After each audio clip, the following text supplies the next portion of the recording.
Mark, what was your take on just the overall game flow, given how specific their coverage was on Shea and how much of a kind of a mud game it was? Yeah, I thought it took us a while to get going, and then in the third quarter we were able to, and we get some good energy going, and even built a lead at one point. But credit them. I mean, they made plays and they play with great energy throughout the game, so they deserve to win. There's stuff we could take from the game. I thought they were obviously super aggressive on Shea. I thought he did a really good job moving off it early. We generated pretty good shots off of that. We'll look at it and evaluate the possessions, but wasn't our night, but we got to hang in there. Yeah, and what's your view of clutch time? I mean, I feel like often we talk so much that there are things that you can control to not even let yourselves get to that point. But once you are there, what were your kind of takeaways there of the last few minutes? Yeah, they obviously made some shots and some plays.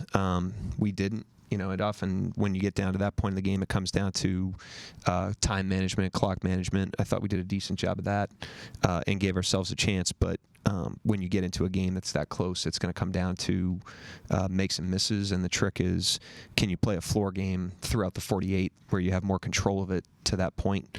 But we found ourselves in that situation the last couple of nights. We've done a decent job of trying to give ourselves a chance to win. Hasn't gone our way, but it still doesn't mean we can't learn from it. Kind of a follow-up on that, and I know hindsight's 20/20, but 8 seconds went off the clock where you waited before you fouled. Is that maybe not as much time as you wanted to come off, but is that the defensive game plan that you wanted? On the initial foul on Shed? Yeah. Yeah, I mean, with that much time, there's a 3-second differential. Our philosophy is we want to try to give ourselves a chance to get a steal or a jump ball or something like that when there's that much time left.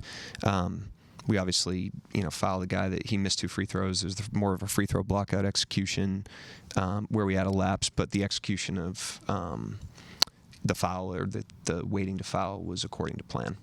And can you just talk about Kirinch's playmaking that he's been doing with the lack of depth that you guys have had in that area? Yeah, we lost by 2.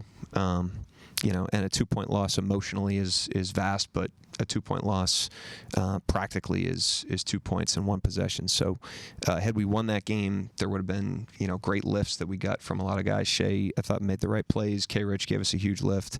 I thought Oos gave us a great lift and great minutes. Jay Will gave us good minutes. I thought all the guys that played really dug in and competed. Lou did a great job on Ingram most of the game, and so it was unfortunate that we lost, but it doesn't mean that there wasn't effort put forth and good performances by a lot of the guys. Yeah, Coach, Lou gave you scoring. He gave you defense. You kind of just touched on that. Can you just talk about his versatility tonight? Yeah, zooming out, obviously we're disappointed we lost, but zooming out, he's had a nice stretch here, starting with the game in Cleveland that he had on Mitchell, and then the job he did in Milwaukee, and then has continued as we've come back home. So he's done a really nice job, continues to be an impactful defender. He did a great job on Ingram, a guy that has done a really good job for Toronto this year. So I'm glad he's caught a rhythm with his shooting over the last couple of weeks as well.